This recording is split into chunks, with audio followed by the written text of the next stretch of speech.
Here we have a new 2023 Ford Mustang Mach-E. This one comes in the premium trim level with all-wheel drive. So this one has an electric motor on each axle. Comes in shadow black, and then we have the black ActiveX perforated interior.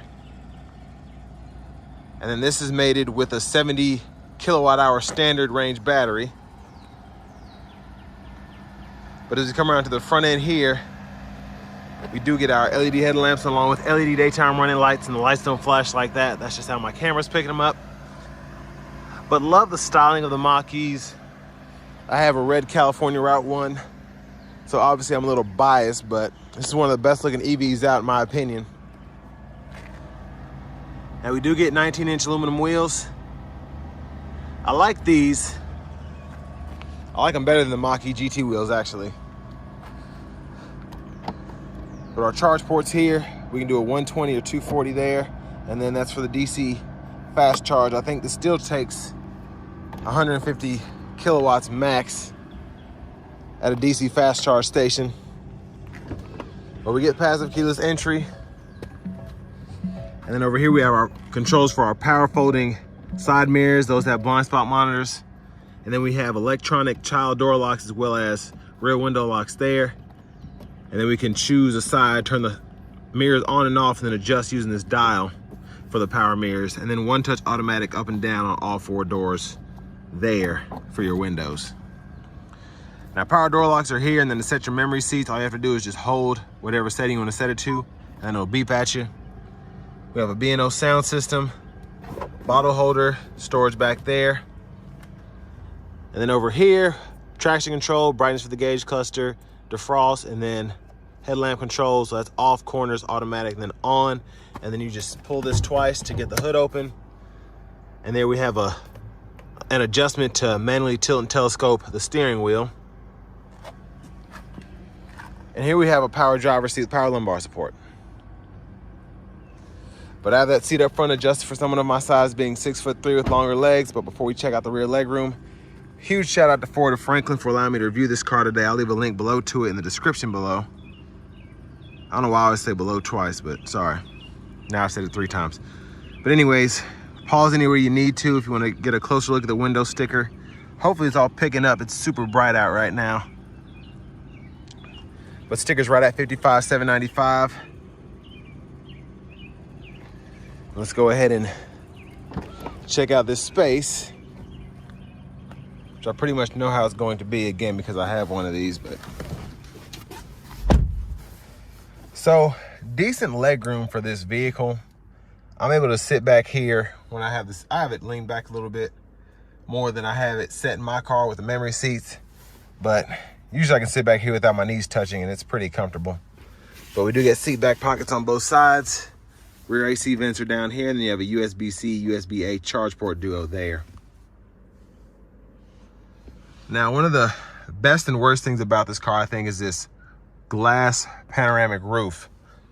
Where this car has been sitting longer than mine does, it's really hot outside, so it's been taking a minute to get it cooled down in here. 2 cup holders in there. Then grab handle, and then you can probably hang, if you need to, 2 plastic hangers, but definitely at least 2 or 3 metal hangers there. Let's go ahead and make our way towards the back.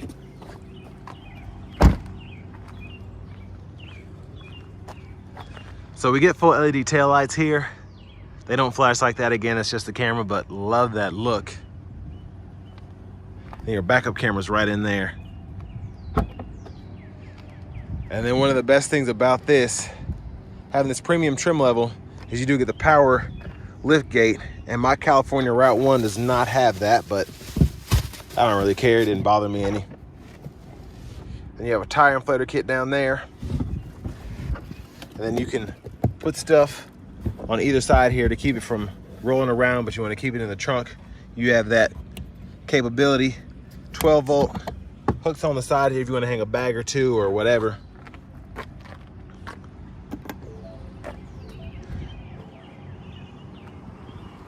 But coming around to the rear passenger side, if you want to fold these seats flat, just pull this lever here, Seatbelt always gets in my way, but there it is, folded flat, and then pretty easy to just slap it back into place. And then just FYI, that's the parts content info. So 12% US, Canada, 72% Mexico. Engine and transmission come from Mexico. So fun fact, doesn't really bother me any. I haven't had very many issues out of mine. I'm gonna do a 40,000 mile review on my California Route 1, but I'll put it on my other channel. But we do have power adjustability for the front passenger, as well as that two-way power lumbar support, like on that front seat there. And then I love this storage pocket here. Mine's pretty much full all the time. And then storage in the glove compartment here. And then you have owner's manuals too. Now again, for the B&O sound system, I have 2 Memphis subs in mine. I think they're like 6.5-inch subs. And that sounds better with a stock radio as opposed to the B&O system, in my opinion. But there's the front space. I usually just keep my charger, and that's pretty much it. That's all I keep up front. Ooh, sorry about burn my hand. Yeah, I'm gonna have to do that over. Jeez, it is hot out today. Gosh, like my fingertips are still burning. My gosh, that's hot. So you gotta give it a slam usually. Let's go ahead and hop in the driver's seat. So mine's candy red, and that's one of the best things about not having this black, is that black will, well, I mean, all the paint will burn, but black always just seems to hurt a little bit more, whether it's interior or exterior. But we get this nice ActiveX wrap steering wheel. I like the design. I like that it's all blacked out as well. Gloss black kind of coincides with the ActiveX. But over here to the screen, we do have this 15.5-inch touchscreen. Homepage is here. You can pull up the navigation system. Don't really use this. You can use it, but the maps on my iPhone 99% of the time are better. So I don't know if they fix any bugs for my 21, but probably not enough to want to swap there. But we do get we get FM, XM radio, and then we have Bluetooth audio, wireless Apple CarPlay, wireless Android Auto compatibility with this radio. And it's pretty easy to just set your favorites here. Now, what happens in mine is a lot of the times it'll reset by itself every so often, and then I have to reset all my favorites, so that's kind of annoying. But this is honestly the best and worst thing about this car is this touchscreen. So, first of all, these down here, like your menu options, it kind of just provides the most recent settings that you've used. But again, when I actually need something, I gotta go in there and find it, and I always forget where it is. But Bluetooth connections with this, they're not terrible, but like I'll go in here, I have a phone paired, and then after I go ahead and get out of the car and get back in, sometimes it will not want to connect unless I shut the whole system down. And reminds me, if you ever want to shut that down, just hold the volume down and then hold the right seek button there, and then the radio will reset after you hold it long enough. So I have to do that quite often. But while that's booting back up, USB-C, USB-A port there. Wireless charging pad is only on the left side. Cup holders. And then navigate to park. Hazards. And then we have an electronic parking brake. Pull up to engage, hit the brake, press down to disengage. And the shifter is rotary, so hit the brake, reverse, neutral, drive. And then that maximizes your regen when you're not in one pedal mode. And if you ever want to set it to neutral, if you want to go through the car wash or something, make sure you hit the L after you hit neutral, and you'll go into that 30-minute neutral mode. The center console cubby space is hidden here. Again, I keep this full. I need to clean my car out, but pretty usable storage in this thing for what it is, for it to have a Mustang nameplate, in my opinion. Anyways, radio's back up here. So in this little trip screen, you can go to this trip, which pretty much shows you since you started the vehicle, climate use, accessories, driving, how much of the battery is actually being used from whatever's going on. And then this will show you since the last time it was reset for trip 1 and trip 2. So those are pretty usable. And then that's the front camera there. And there's the backup camera there with the guidelines that follow you as you turn the steering wheel. But we're gonna go through the settings screen here. So here is where you can control your drive mode. So you have whisper, engage, unbridle. Then you have your propulsion sound and your automatic brake hold along with the 1-pedal drive. So I don't know if my one, I've updated my radio so many times because I had one of the first ones that came out, but I don't remember having that there, but they might have moved it anyways.